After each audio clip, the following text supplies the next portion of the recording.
40. Look at that move. Look at Chase go. Oh, my goodness. What a gear. He comes down to this in his car end zone. Intercepted.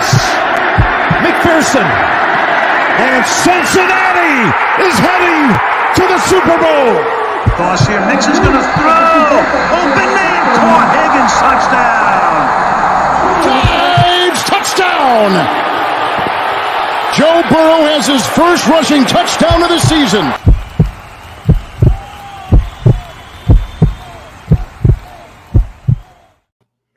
Hooday, Bengal fans. He is Maan. I am Jake. This is the Bengals Pulse, the heartbeat of our Cincinnati Bengals. Maan, it is so good to see you, my guy.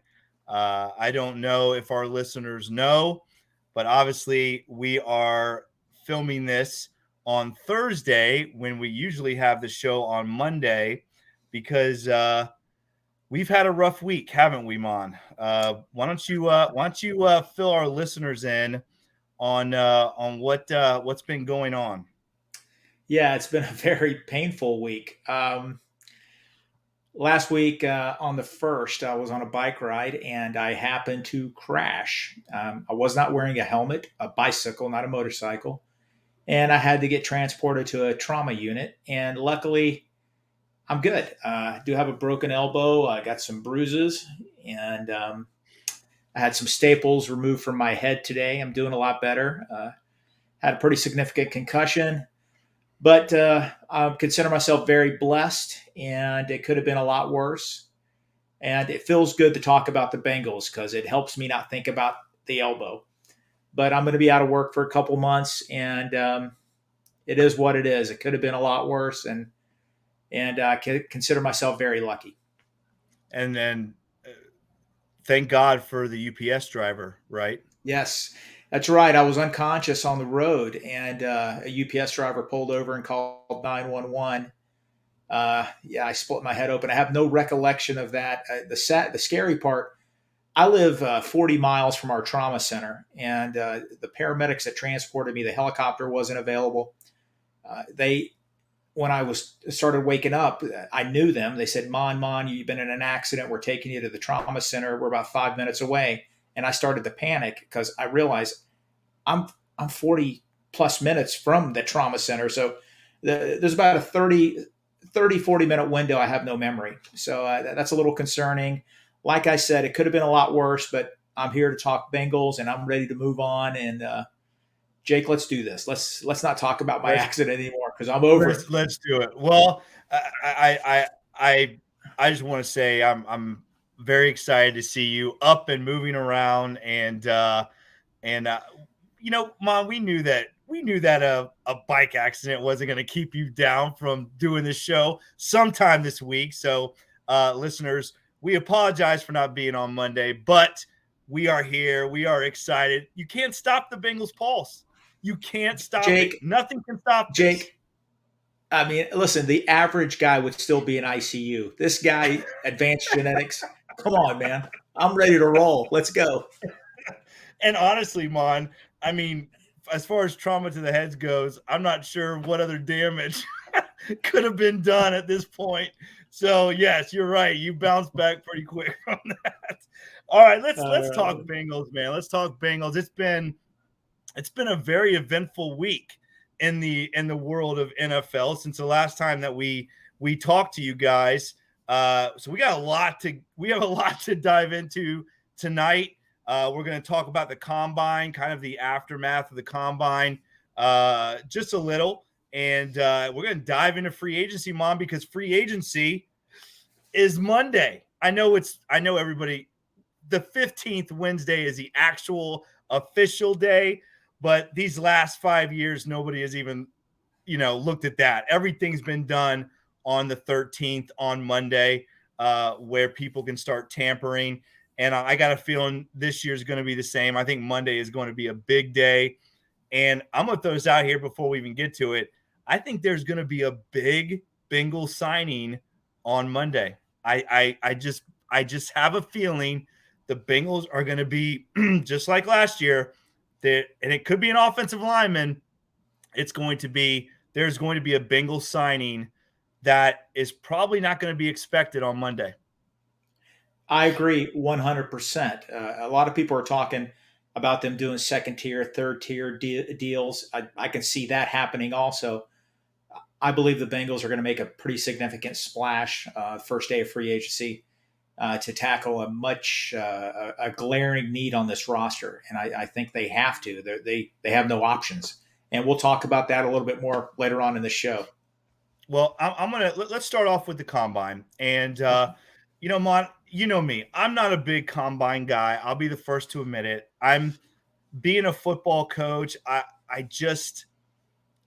I've seen guys that just look different when they get on the football field, right? There's a difference between straight linear speed and putting cleats on and being a quick twitch guy that's just athletic, can move, has agility. I don't know. I just look at guys like Tom Brady and Patrick Mahomes and some of these guys that did not test well at all and are some of the best players to ever play in this league. I'm not a big combine guy, but I get it. It's another way to show off these college guys that are coming out. And so I get all that. I get that part of it, but I don't know. I'm not a big guy on it. Now, there were some incredible numbers put up this year at the combine. I know you're much bigger of a combine guy than me, but what we're going to do is, Mom, we're going to look at some specific positions that we have talked about on this show that are possibly going to be big Bengal needs. And we're going to talk about some of the guys that shine at those positions. Now, Mon, real quick, any takeaways that you had from the combine? No, I fell in love with about 10 players. I hope we get at least one of them. I did, due to the injury, I watched pretty much every minute of it. I really enjoyed the commentary from Daniel Jeremiah. I really respect his views. Some of the things he said are concerning. For example, I know we're going to talk position. Right. He expects a big run on offensive tackles between 20 and pick 20 to pick 50. So that tells me right there, if you're going to get an offensive lineman, offensive tackle that's going to produce for you, plug and play type player, you better get them early because there's not many of them out there. Another take I took is the tight end class is loaded. Yes. Absolutely loaded. If you're a free agent tight end coming up for free agency, don't expect a big payday because you could be easily replaced by this class of tight ends coming up in the draft. And we have one of those guys, right? Yeah. We have one of those guys in Hayden Hurst that, I love Hayden. I want to see Hayden back, but he's a guy just like Schultz. I mean, you see the Cowboys went ahead and tagged a running back instead of tagging Dalton. It's named Dalton, right? Dalton Schultz. Yes. Because this draft is so loaded. And really the free agent market is kind of saturated with tight ends as well. There's a lot of quality tight ends that are going to be free agents here on Monday. And I'm with you. I think if I got anything out of this, it's that the positions that are needs for our Bengals, they're loaded. Tight end, edge rusher, offensive tackle, running back possibly, even corner. I mean, this is a good draft for our Bengals as far as what our needs are. But let's start with tight end. So here's some of the guys that had big days. Darnell Washington from Georgia, 6'7", 264. He ran a 4.6. Sam Laporta from Iowa, 6'3", 245, ran a 4.5. And Michael Mayer from Notre Dame, who is actually, Mon, a local guy. He's right down the street from the new high school that I'm a head football coach at. So you got a real good class there. Who's your favorite? Who's your favorite out of that class? If I had to pick one right now, I'm going to pick Dalton Kincaid I know. I don't think he worked out. I think he has a back issue. He did not work I know out. No. he did not. He gets knocked for his blocking. I guess a lot of the people we follow on Twitter knocked his tape against the Gators. He's fluid. He's athletic. I think he's the best one. That's the one I would want. I'm not down on Mayer. Mayer is a Cincinnati kid, like you said. Guy played at a major college program. He looks the part. He's just not overly athletic. I get what you say. You don't really follow the combine. I just need a little bit more athleticism from that position, some separation. I see that in Kincaid. I will say this about the tight end from the Bulldogs, Washington. Washington is a freak. And, our blocking issues on the offensive line, he's almost a de facto offensive tackle. He is. That can run and catch the ball. That's somebody, if I would have Kincaid 1A and then him 1B. If they picked any of them, I would be happy because I think they're going to produce. But that's the order. I would have Kincaid, Washington, then Mayer. Okay. I'm gonna go Washington and Mayer. Those are my two top guys, and I just think Washington is just he's special. I mean, he is a different he's a different type of dude. I mean, 6'7", incredible wingspan, can catch the football, might be the best blocking tight end in this draft. Just a strong, powerful guy. I would love to see him in a Bengal uniform.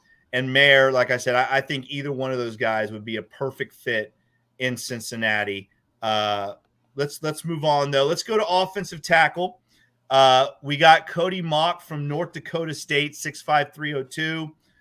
Broderick Jones from Georgia, and Darnell Wright from Tennessee, just to name a few.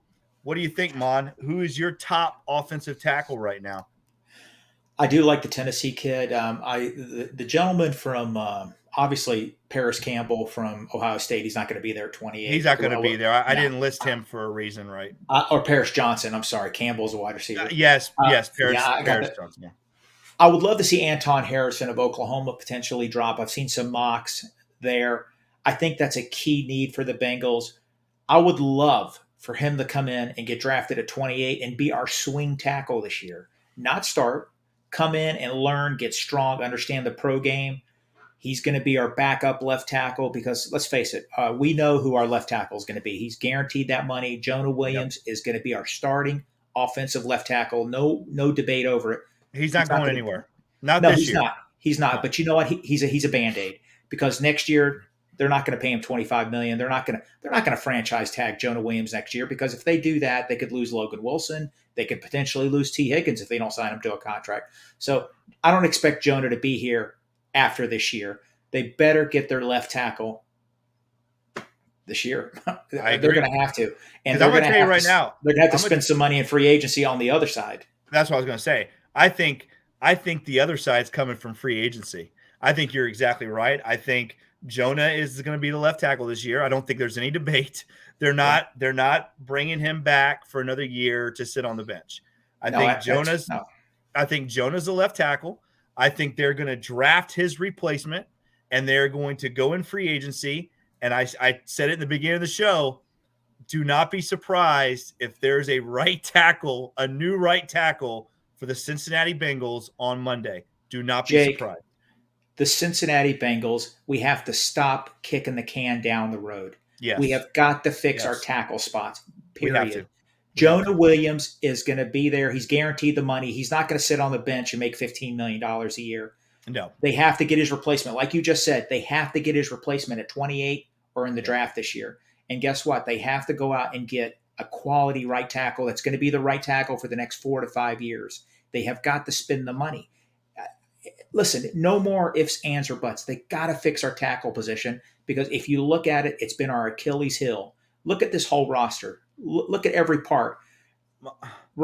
It's been our Achilles heel. Mon, I hate to say this, Mon, but if these last 2 years, if we had 2 offensive tackles these last 2 years that were just a little above average, we'd won 2 straight Super Bowls.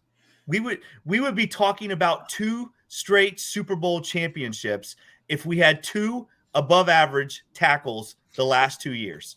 That is fact. I agree. You are 100% right. I mean, you finally said something right. Good job. No, you're By the right. way, that blow to the back of your head must have been severe. Because if we want to go back and look at who's been right more, I go through our first 50-something episodes, and I'm pretty sure I'm up at the top of that list. Advanced genetics. Okay, listen. I know we're going off script here. There's been a lot of debate lately about the Bengals spending money on right tackle. Why do that? The right tackles available in free agency this year are just marginally better than what we have. Marginally better, a little bit better than what we currently have on the roster. I'll take that, Jake. I'll take that in a second. Yep. If that's 6 less sacks a year, 20 less pressures, guess what? That might be 2 more wins. Guess what that means? First round home field advantage in the playoffs. Well, and this is the other thing, Maan. Is that I think you and I would both agree if La'el Collins didn't have health issues, then we wouldn't be discussing this, right? Because we both feel very comfortable about Collins at right tackle, but you can't just go with a guy who has these issues every year. And it's nothing against him. It's not because of something he's not doing. He just has that bad luck, but you can't go into the year with Jonah Williams at left tackle and a right tackle who, has these issues, these nagging issues that seem to come up every year. Jake, last year, Jonah Williams didn't practice because of his back. He did improve throughout the season. He started playing better. Everybody loves to talk about Pro Football Focus. His overall grade with Pro Football Focus was 57.9, 44.2 pass blocking. There's a right tackle right now available, a young man that plays for the Falcons. His overall rating is 86%, 91% run blocking, and 67% pass blocking. Caleb McGarry is his name. And that's the guy I hope we consider getting. But I know we're jumping ahead. Yeah, we're going off script here. All right, here we go. Let's keep going on with the combine real quick. I have running back as another position that we're going to have to look at. The Gibbs kid from Alabama to me, he is a perfect fit for our Bengals. Ran a 4.36. Of course, Robinson from Texas, Spears from Tulane. This is a running back class that's actually pretty deep. And the Bengals, we got Joe Mixon, who possibly could be on the bubble. We have our other 2 running backs who are free agents. Again, I've said it on this show. I'm not saying I want the Bengals to pick a running back at 28, but they better find some running backs somewhere. And this could be where they do. I don't know. What do you think? Who's your top running back? I've seen the gentleman from Bijan Robinson from Texas. He's been mocked to some of the drafts. There's the running back. I'm sorry, I forget his name, from Alabama. Really athletic. I just said his name. Jahmyr Gibbs. Gibbs. Yeah. I'm getting him. And who's the running back? Tank from Auburn. He really looked good. And listen, all the running backs look solid. The Bengals, if they pick a running back at 28, that's a little rich, man. I'm sorry. I don't. We have a Super Bowl roster. We have a chance. As Mo Egger says on TV, we are this close to being Super Bowl champions. Yeah. I don't think we need to draft a running back at 28. We can get one. Look at Isaiah Pacheco. There's so many good players. We can get in the 3rd, 4th, 5th round. The gentleman, UCLA running back, Charbonnet, he looked the part at the combine. That guy, he would look good in Bengal stripes. I would love to see him maybe in the 2nd or 3rd round potentially. And I'm not saying take a guy at 28. Like I said, I'm saying that we're talking about needs right now, and one of the Bengals' needs right now is running back. I mean, you could say what you want to say, but if Joe Mixon is really on the bubble and he's one of those surprise cuts that happens, you got Samaje as a free agent, Travion as a free agent. This Bengals roster does not have a lot of running backs on it. No, they don't. So, that could be a situation where it's going to be very interesting. We've talked about it on the show already. Going to be very interesting to see what the Bengals do at running back. Moving on here real quick. Cornerback, Deontay Banks from Maryland, ran a 4.35. He's a dude. Christian Gonzalez from Oregon, 4.38. DJ Turner, the second from Michigan, ran a 4.26. Again, I told you I'm not a big combine guy, but I will say this. Getting a guy that runs a 4.2 is that's different. That's a different type of fast. Now, again, football fast and linear fast is a little bit different. But what do you think, Maan, at corner? I know that Utah kid's pretty good too. There's some corners that are going to be there at 28 that are going to be pretty good, I think. There is, and it's a pretty deep class also. Don't forget you have Cam Smith from South Carolina. You have the Forbes, Emmanuel Forbes from Mississippi State, the guys you mentioned. The Bengals could potentially, if the Maryland cornerback drops to 28, that's going to be a tough one to say no to. Yeah. That kid is special. Yeah. Even if that offensive lineman is there, I've been harping offensive line for months. I would take the cornerback because that kid is so good. He's going to be special. I think if the Bengals do not get a cornerback at 28, they'll get one at 60. And it's pretty deep, and there's a lot of quality players there. And again, we don't expect them to come in and start. They're going to come in and learn. They will play a lot, though, but they're going to come in. We're pretty much set, but we do need some quality depth back there. Yeah. And here we go. The last position, rush in, right? DN, Nolan Smith from Georgia is just incredible. Ran a 4.4. Adaba War from Northwestern at 280 ran a 4.49. Again, both of those guys are top guys on the Bengals list. But what do you think? Yeah, I watched the AA guy from Northwestern, Adaware. Yeah, he was a heat-seeking missile. That 4.5, 4.4 at 280. They say he's a rush-in, but he can play on the interior. That would help us with the interior pass rush. There's another gentleman. I don't know if the Bengals talked to him from Iowa. Is it Von S? I think he's a top 20 pick. He looked the part. Very, very fast.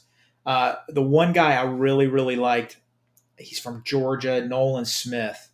Yes. Lightning quick defensive end. I don't think he'll be there at 28. My biggest fear is he goes to the Ravens. Please don't let that happen. That's your biggest fear every year. All you worry about is who the Ravens are taking. Makes me nuts. Lucas Von Ness from Iowa, edge rusher. He looked really good, looked the part. Big guy. Just these the worst position, if I was a young kid with athletic skills, which I was at one time, if I was playing offensive line, I would be – if I was playing offensive line – what? When they say severe head trauma – they are not lying because you got some severe head trauma going on. Jake, when you see these defensive ends and defensive tackles running at the combine, I would be afraid to be an offensive lineman in the NFL. These guys they look unblockable. They look absolutely unblockable. And if you're playing guard, center, or tackle, good luck because these guys are Cadillacs, man. They are something else. Well, real quick, before we move on to free agency, this is a list of some of the players the Bengals met with at the combine.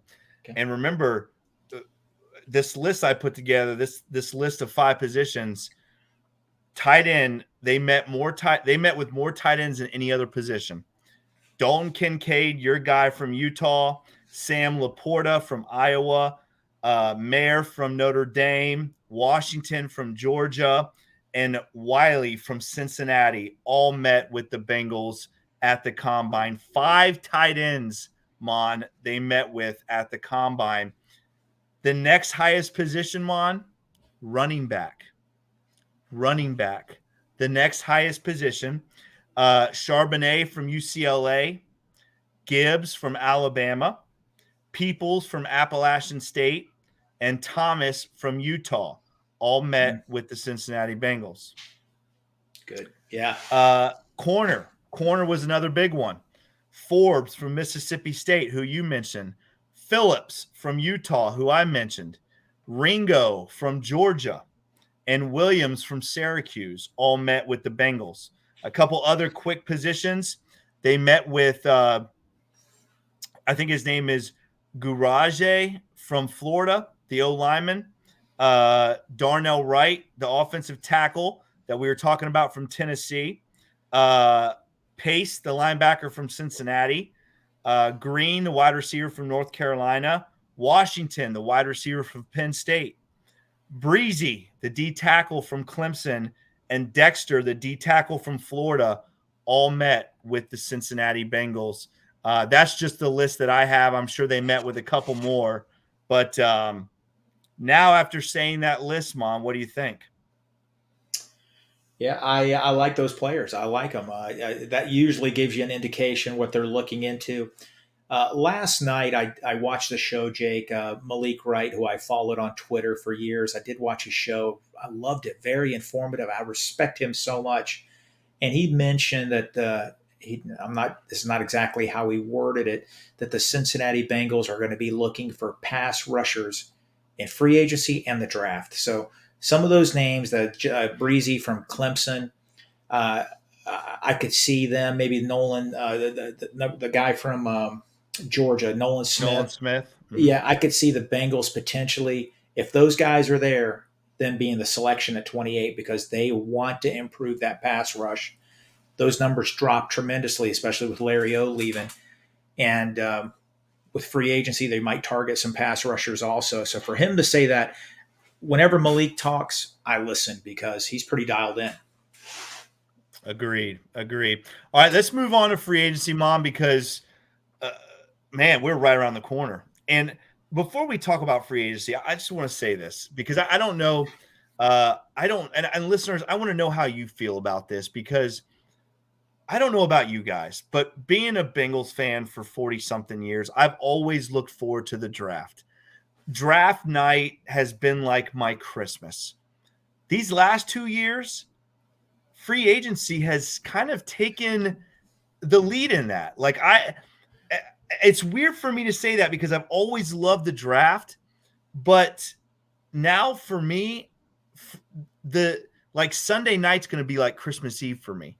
I love free agency now.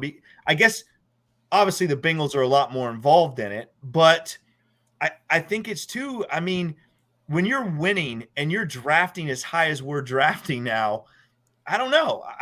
To me, free agency is a little bit more exciting, and I'm excited about Monday. Yeah, I am too. Especially we've been spoiled the last couple years with the aggressiveness of the Bengals signing all the offensive linemen last year. Yep. Trey Hendrickson, DJ Reader the years before, Von Bell. The Cincinnati Bengals, Mike Hilton, absolutely. Even guys like Eli Apple, Hayden Hurst came in and contributed. Yep. That's part of the reason they had to rebuild this roster. They had some pretty bad drafts before the Burrow era came in.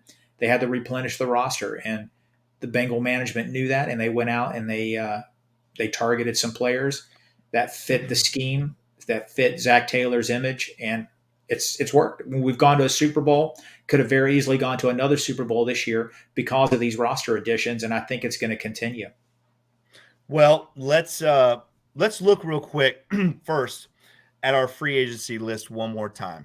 Now we can obviously take Jalen Davis and Joe Bocci off of that list because Joe Bocci signed a 1-year deal today and Jalen Davis signed a 2-year deal today. So we could take them off the list. They are going to be Bengals at least through next year.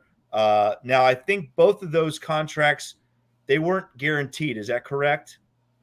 I don't think they are. No, I'm sure they probably got a little upfront money. But to give Jalen Davis a 2-year deal, I think they look at him as a core special teamer. And because normally those guys don't sign that. They usually just sign a 1-year deal. So if anybody got a little extra, it might be him.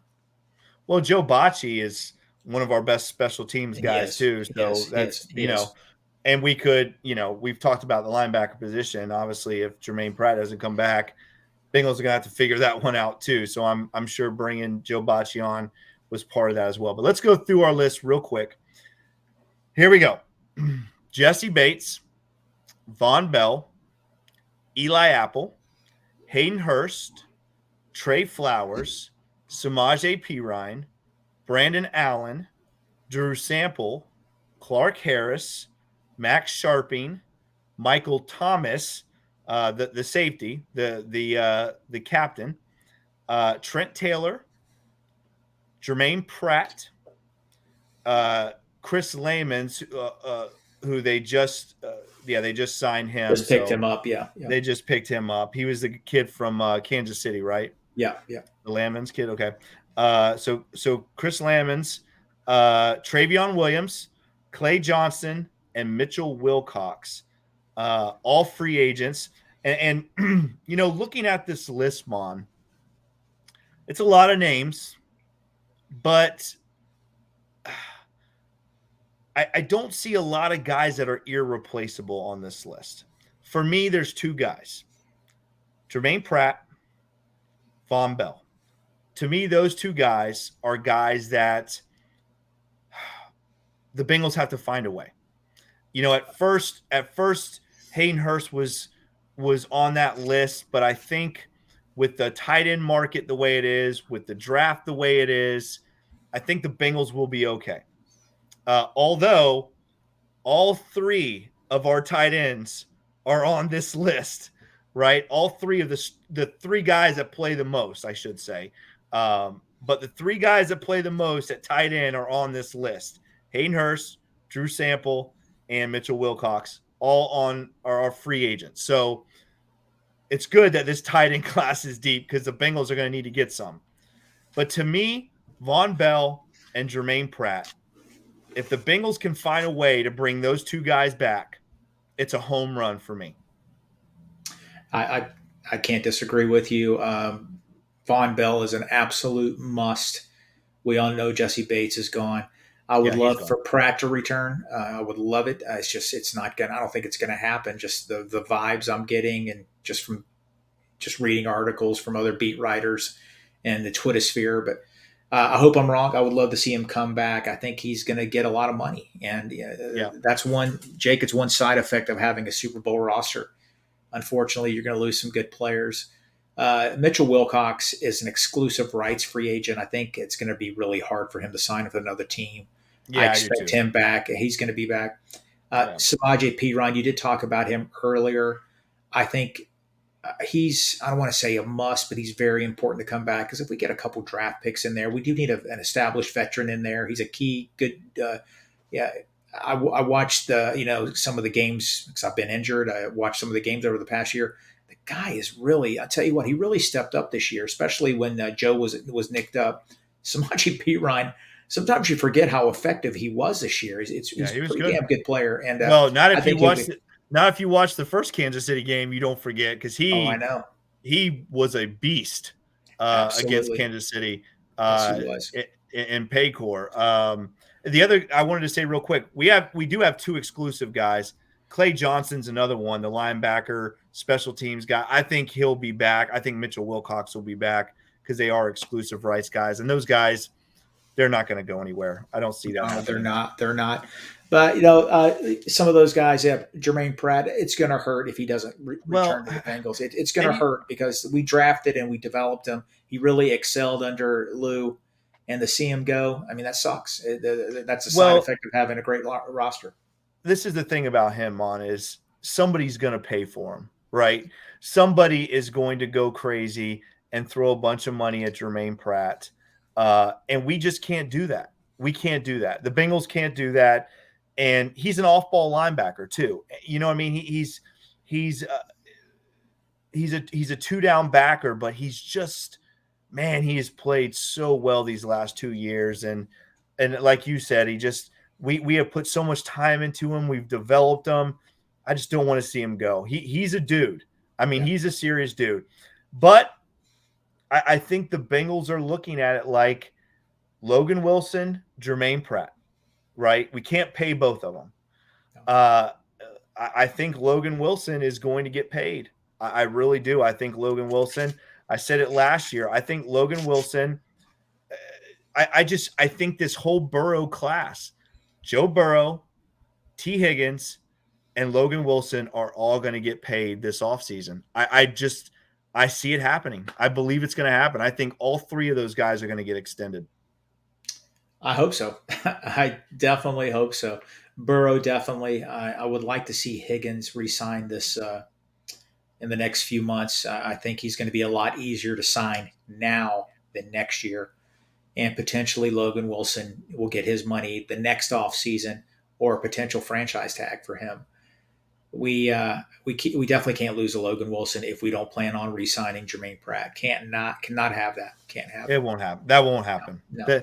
One of those guys will be in a Bengal uniform. I think it's going to be Logan Wilson. And these teams in free agency, some of them just get so stupid. It's like they have so much money, they don't know what to do with it, and somebody's going to throw stupid money at Jermaine Pratt. And not that he's not worth it, but for us, there's so many other areas that we're going to have to be throwing money at to make sure that we have. I mean, there's other areas where we have guys that are just generational talent guys that you just cannot let walk. And if the Bengals, and I think that's why Joe Mixon might be on the bubble. We talked about it earlier. Is the Bengals are going to have to pay T. They're going to have to pay Joe Burrow. They're going to have to pay Logan Wilson. They're going to have to pay Jamar Chase next year. They might have to pay DJ Reader. They might have to pay Tyler Boyd. We're talking about guys that, we don't want to see walk, and I don't think the Bengals want to see walk either. And that's looking a little bit down the line with a couple of those guys, but that's where we are right now. Like you said, man, Super Bowl roster, you can't keep them on. What about Mike Hilton? Mike Hilton next year. I mean, there's guys that would be very, very tough if the Bengals let walk out the door. And I think, they're going to find a way to sign a lot of them, but some of them are going to walk, and it is going to suck. It's going to suck losing Jermaine Pratt and Jesse Bates. Expect this to happen yearly. There's going to be a solid Bengal player they simply cannot afford. They can't do it. And it's going to suck, but that's the sign of a good roster and a good team. Yep. There's going to be a lot of pressure on Duke Tobin and his staff to continue drafting well, because they're going to have to. They're going to have to, because there's not enough cash to pay everybody. Hopefully they make the right decisions and pay the right people and continue drafting well. And I have all the faith in the world that they will do that. I do too. And I think you saw that at the combine, right? You saw Duke Tobin get up and say, I love what he said about the T Higgins situation. He said, go get your own receiver. T Higgins is the Bengal. He's not going anywhere. And he's not. Again, I'm not trying to go out there. And again, this might be one of those things that you're in concussion protocol for, but I've been saying it since we started this show. T Higgins will be a Cincinnati Bengal for a long time. It is going to happen. He's going to get extended. Everybody in that front office wants T Higgins to be a Bengal. T Higgins will be a Bengal. And it's just, it's stupid to even talk about the fact that he might get traded. He is not getting traded. If you really think the Bengals are trading T Higgins, then you do not follow the Bengals close enough, because the Bengals don't do that. They're not trading T Higgins. It's not happening. Jake, if you're an outsider, if you root for the Chicago Bears, or if you root for the Colts, and you're looking at the Bengals roster, you're sitting there going, how can they pay Jamar Chase $30+ million a year in 2 years, maybe $35 million? T Higgins wants $20 to $28 million potentially. That's what we're looking at. And then Joe Burrow's $50 million a year. The Bengals are crazy. Let them say that, because as Bengal fans, we know how good T Higgins is. Yeah. He is. Jake, I've watched 4 Bengal games yesterday just because I'm bored and I'm injured. And I cannot believe some of the games where T Higgins took over, especially the games where Jamar Chase was out. The four games that Jamar Chase was out. T Higgins is a special, special talent. I even sent out a text. T Higgins is my favorite Bengal right now. He is unbelievable. He's a dude. They cannot let him go, and they won't let him go. They're going to find a way to make it work. They got to do it this year, though, because I'm telling you, next year, I don't trust his agent. I don't trust that agent. They got to get it done this year. It's the same guy. It's the same Jesse Bates guy, right? Yes. Well, I think the T Higgins situation is a little bit different than the Jesse Bates. I think T Higgins' market value kind of correlates with T Higgins and his position. I don't see that, the safety position, this guy thinking that Jesse Bates is getting $20 million a year to play safety it's not going to happen. Yeah. I mean, he's going to make a good payday. It ain't going to be $20 million a year. So, it is what it is. But T Higgins, at his market value for his position, he's going to make $20 million a year. It's going to be from the Bengals, but it's going to be $20 million plus a year. Yeah, I think he is too. He's not going anywhere. And You just harped on it a few minutes ago. What Duke Tobin said was brilliant. That tells you right there, T Higgins is going to be a Bengal for a long time. Time. And again, Jake Owens has been saying that for a long, long time. So I'm not sure. Maybe Duke's been my source. Remember, I keep texting you guys, follow my source. Maybe it's Duke. You don't know. It could be. I don't know. Yeah, it's Duke at the convenience store down there drinking the Mad Dog 2020. Yeah. Let's talk about so far, man. Obviously, our quarterback, Maan, is about to make a serious payday, hopefully very soon, because I think that's going to set what the Bengals do this offseason. But some of these quarterbacks, Maan, are getting crazy money thrown at them. Let's talk about a couple of these real quick, because this is really going to be down the line for the Joe Burrow situation. Derek Carr from the Saints gets 4 years, $150 million for Derek Carr. Daniel Jones from the Giants, Maan, 4 years, $160 million for Daniel Jones. Oh my goodness. How about Geno Smith, Maan? Geno Smith, 3 years, $105 million. Geno Smith. Jake, I'll tell you this. I watched a lot of their games this year, and the reason I like Geno, I'm a West Virginia Mountaineer fan. I love the Mountaineers. I loved him. He was fun to watch this year, and I am glad because he's been through hell in the NFL. Yeah, he has. I'm happy for him. I just think it's insane. I'm happy for him. I love the fact that, when that trade was made, and I'll be the first to admit it. I was like, what are the Seahawks going to do at quarterback? What are they going to do at quarterback? And who would have thought that Geno Smith at 3 years, $105 million is a better deal than what Denver paid Russell Wilson? It's crazy. It is crazy a year later to think that the Broncos got completely ripped off and the Seahawks got a deal with Geno Smith. They did. Football is crazy how those things crumble, because when they traded him, you're like, oh, Seattle's going to struggle. Seattle's going to win 2 games this year. What was the quarterback they got from the Broncos? Drew Lock, right? Drew Lock. I was like, Drew Lock's going to be the starter. I mean, I from day one, I was like, Drew Lock's being a starter. There's no way Geno Smith's going to start. And now the guy's making $105 million. It's crazy. Right. Let's talk about the fun one, though, for all of our Ravens fans that tune in to the Bengals Pulse. Let's talk about your quarterback and how screwed up your organization has become, right? What a great week for the Baltimore Ravens. One, their GM goes on national television and rips the entire wide receiver room, including the first round. Wasn't he a first round guy, Bateman? He was. He sure was. He was. Yeah. Was he? Or it might have been a second. Yeah, right, from Minnesota. Matter. From Minnesota. Right. It was either day 1 or day 2. Right.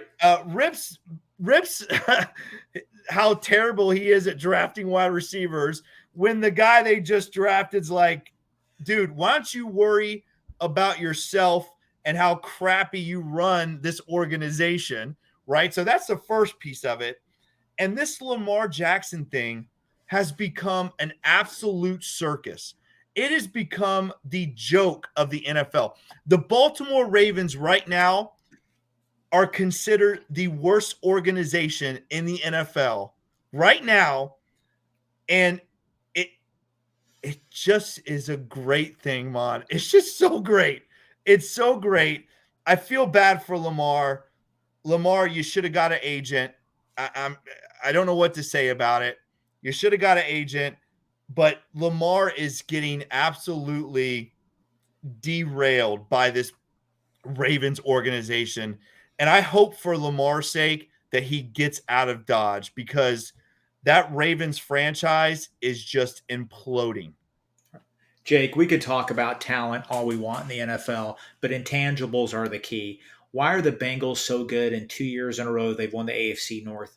Their locker room, their intangibles are, you can make an argument, the tops in the league, the way that locker room is so close-knit and how they like each other. Compare that to the Ravens. Ravens have a great front office, but they have a toxic locker room, and that's Harbaugh's fault. And look, I don't blame what Bateman said. I think what Bateman said, I get the sensitivity there. Because I do too. That general manager's crapping on the people he drafted. Oh, I'd have been pissed if I'm saying I agree with Bateman. If I was Bateman, I'd be pissed. I'd be like, who are you trying to call out? I know. These are the guys he drafted. They have a very their locker room is not in a good place right now, and it does start with Lamar Jackson. He has a lot of friends in that locker room. They see the way he's being treated. They see that, hey, they're offering they're offering him a lot of money. I get it, and he should have he should have an agent, not himself. But those players see that. They see the low balling. They see that, and that ticks them off. So they got a lot of work to do. They got a lot of work to do. You know whose fault I don't care this about is? it. Let me tell you whose fault this is. This is the fault of that other circus that is in northern Ohio, in Cleveland, Ohio, for throwing all that money on an average quarterback like Deshaun Watson. That has absolutely ruined the opportunity for some of these other guys to get a proper payday, because the Cleveland Browns went out and did one of the dumbest signings in the history of the NFL, maybe the dumbest of all time, throwing all that guaranteed money on Deshaun Watson, who, Maan, I know intangibles are great, but the guy has not done anything in the NFL. He hasn't won anything. He hasn't done anything. For him to get that much guaranteed money has ruined it for a lot of these other guys. So Cleveland Browns, good job, because once again, you have started a circus. Factory of Sadness, by the way. The Factory of Sadness. I keep forgetting to call them the Factory of Sadness. Go ahead. I don't disagree with what you said. Horrible contract. They panicked. Do you know why they panicked? There's a gentleman in Cincinnati named Joe Burrow that broke the Browns. Yes, sir. They knew Baker Mayfield wasn't going to compete against him. They knew that they had to have a Cadillac quarterback that compete against Allen, Burrow, Mahomes. They went out. Watson, earlier in his career was a special athlete, doing great. He tore up his knee. Then they went out and paid that $230 million. They panicked because they don't want to fall behind those other teams, and they think their quarterback is in that level. I don't think he is, but Joe Burrow broke the Cleveland Browns. Joe Burrow broke them. Lamar Jackson is 10 times better than Deshaun Watson. He's 10 times better. Deshaun Watson isn't even in Lamar Jackson's league. And poor Lamar here is looking at it like, are you telling me that the Cleveland Browns are giving that clown all of that money after everything that he did and everything that went on. They still gave him all that. I have done nothing but carry this franchise, and you literally could care less. I mean, I'm not a big Lamar fan, but in this situation, I'm with Lamar here. He needs to get out of Baltimore, because he's just never gonna be respected from that organization. He's just not. Yeah. It's going to be interesting to see what happens. I think the longer it goes out, the better it is for everybody else in the AFC North, because it's going to rip that camaraderie apart. Well, let's talk real quick before we get out of here. Let's talk. I want to go over a couple of the top free agents right now that we might possibly see the Bengals go after on Monday. Okay. So we talked about offensive tackle, right? Orlando Brown, Jawan Taylor, right? A couple of tackles that are top tier guys that possibly could be there. Mike McGlinchey from the San Francisco 49ers, another guy that we have heard some buzz about in Cincinnati world. And then the guy you talked about, Caleb McGarry from the Atlanta Falcons. All four of those guys, potential targets for the Cincinnati Bengals, Mon. Out of that group, who do you like? I know you like Caleb McGarry, but who do you like? I like him. He's young. He's an ascending player. The Atlanta Falcons did not pick up his fifth-year option. He struggled. He hasn't really performed. He's a first-round pick. This past year was his breakthrough year. 91% run block rate per PFF, second only to Trent Williams of the 49ers, elite-level run blocker. He improved to almost 70% with his pass block rate, which is above average, better than any Bengal tackle right now. The Falcons were a run-heavy team. They ran more than they passed, but still, he did improve in the pass block rate. Some people on Twitter, some people I respect, don't think he's a fit for the Bengals. I did read his stats on PFF, 86% overall. I think the Bengals need to go all in. Any one of those tackles you mentioned, right tackles, they need to go all in and get one. We need a right tackle for the next 4 to 5 years. Let's draft one at 28 to be our swing tackle to fill in for the eventual departure of Jonah Williams. We have got to fix those two spots. We fixed the interior. It's time to fix the right tackle, left tackle for the future. We have a quarterback that's going to win us multiple championships. We cannot handcuff him with just guys that tackle. We need better. We need dudes. We don't need guys. All right. And I hope we sign one of those guys. It's going to take some money, but you know what? Let's make it happen. So real quick, let's look at the edge right now, the edge rusher guys. Marcus Davenport. Remember Marcus Davenport? A guy that the Bengals liked coming out of college. He's only 26 years old, Mon. Marcus Davenport. Let me see. Let me find the rest of my list here. Again, I'm not a huge Jadeveon Clowney fan, but Jadeveon Clowney is sitting out there. He's 30. The double O. I can never say his name correctly. It's Okranakwo, I think. Isn't that his name? Oh, yeah, from the Houston Texans. Yeah. From the Houston Texans, right? Yes, 27 yeyears old. 27 years old. So, again, not very old in the tooth. And Ngakwe, who from the Colts.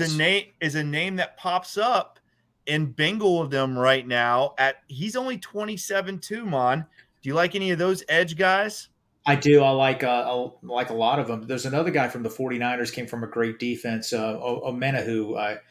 He really performed well. That 49er defensive line is elite. He's a free agent. That's somebody they can consider also.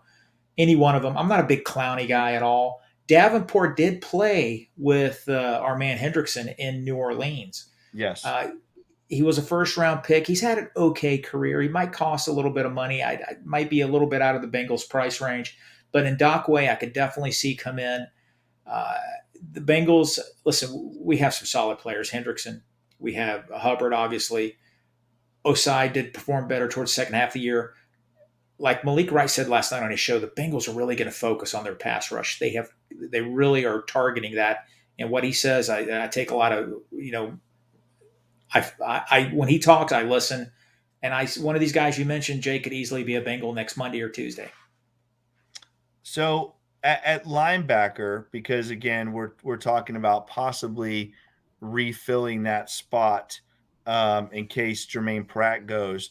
A name that I've seen in the news lately, who I absolutely love. He's a little old in the tooth, but Levante David from Tampa. He might cost a little bit, Mom, but he's in his 30s. He's like 33 years old. Bengals might be able to maybe throw some money at him. I'm sure he's on the tail end of it, and he probably wants to win another Super Bowl. Why not come to Cincinnati? Jake, man, make it happen. I've always been a fan of his. I've been a big fan. Why wouldn't he? Right? Why would you not go? Why would you not join the team that has the best quarterback in the NFL? Why would you not? The Bengals have a Super Bowl roster. It's not like he needs money. He could be a 1-year guy. He could come in 1 year, $7-8 million. If it's more than 1 year, I mean, you're getting close to Pratt money. What Pratt might want, you might want to revisit Jermaine Pratt. I give you one name. He's from Cincinnati. He's a Cincinnati high school kid. David Long of the Tennessee Titans, a West Virginia kid. And I like David Long. I like David Long. He's young. He's a good player. He might want to come in. Hey, I want to come home and play for my team. He's a heck. I tell you what, too. He's a great tackler. He's Absolutely. a great tackler. Yeah. That would be something to keep an eye on. I would love to see David Long from the Texans come in. Not the Texans, the Titans. They used to be in Houston, yeah. Yeah. And that's something to consider because he is from Cincinnati. The other one I didn't name because I think he will be out of our price range, but Tremaine Edmonds. Tremaine Edmonds is a free agent. Yeah. Only 24 years old, but I don't see him in our price range. No, when I think of Tremaine Edmonds, I think of that pancake block that Jackson Carman put on him in the playoff game. He destroyed him. he destroyed him in that game. Well, let me just say this. I'll take Tremaine Edmonds. Yeah, I'll take Tremaine Edmonds. And then the last one, the corner spot, James Bradbury will be out there. Jamel Dean will be out there. Jordan Poyer at safety, although he is now 31. Chauncey Gardner, 25 years old. He's going to be there. Another safety. Jimmy Ward again. He's a little over 30, I think. Jimmy Ward though is available. Jonathan Jones is available. So there are some Rock Ya-Sin is available. There's some guys out there that the Bengals might be looking at. We don't know what's the situation with Eli Apple is going to look like, but with Jesse Bates leaving, one of those guys could be a target for the Bengals. Yeah, there's a lot of players out there that was mentioned last night also on that show. A lot of players are going to want to come in and sign 1-year deals to come and potentially get a Super Bowl. I could see somebody in the cornerback spot, somebody like a Patrick Peterson, a little older, but he can still play. He could come in and be productive. I'll tell you a guy to keep an eye on. Keep an eye on Cam Sutton of the Pittsburgh Steelers. The Cincinnati Bengals love targeting Steeler cornerbacks. Mike Hilton. Last year, they almost signed a Steeler player. Oh, Levi, I forget his last name, but it was between the Bengals and the Steelers, and he chose the Steelers at the last minute. The Bengals made him a good offer.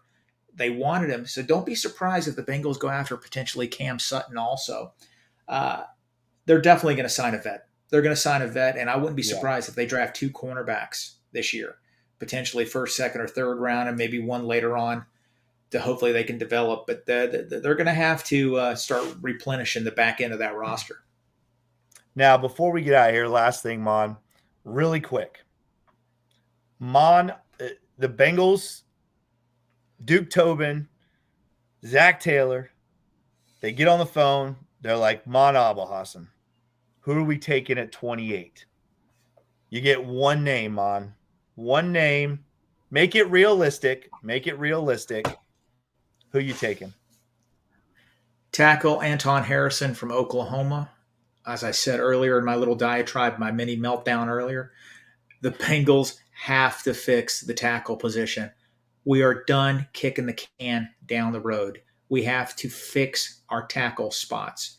I understand one left tackle spot is fully secured next year. He's guaranteed $12, $15 million. Jonah Williams is our starter.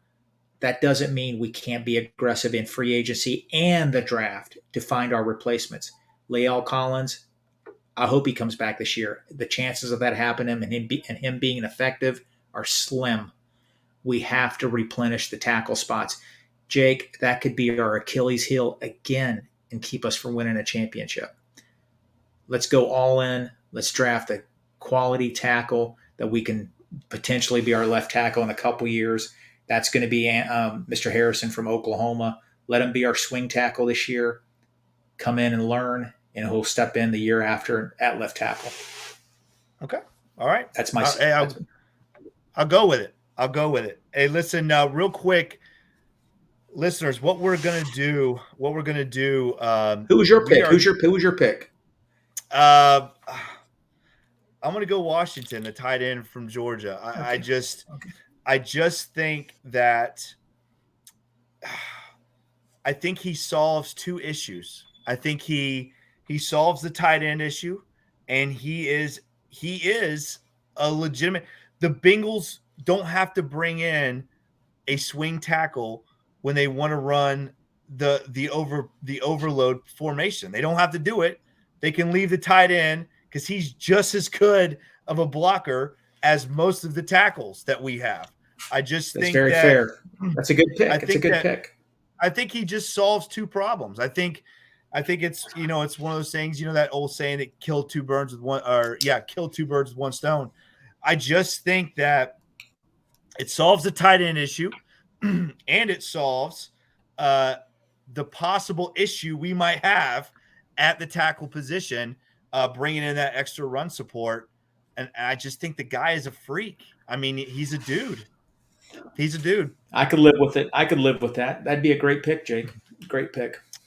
All right. Well, listen, hey, listeners, what we're going to do is, since Monday is tampering day, it's Christmas Day. What we're going to do on the Bengals Pulse is we're going to wait until the end of the day. So we're not going to film the Bengals Pulse until Monday night, probably around 8:30ish, because we want to be able to bring you all the news that happens on Monday. We don't want to miss any of the crazy stuff that goes on tampering day. So the Bengals Pulse will be back on Monday, but we will be late on Monday just because we want to see what happens on Monday, how it all unfolds. Yeah, it'll be released about 10:30. It'll be released about 10:30. So the show will be released 10:30 Monday night. Yeah. All right, guys. Well, that is another edition of the Bengals Pulse. Once again, guys, if you like this podcast, make sure you like, share, and subscribe to this podcast. Make sure you check us out on all the podcast platforms, Apple, Stitcher, and Spotify. And when you go on there, make sure you show Maan and I some love. I mean, Maan got in this bicycle accident. He's all banged. He would love to go on there and see one of those 5-star reviews. We would very much appreciate that. Make sure you follow us on Twitter at Bengals_Pulse9 and on Instagram, the same without the at Bengals_Pulse9.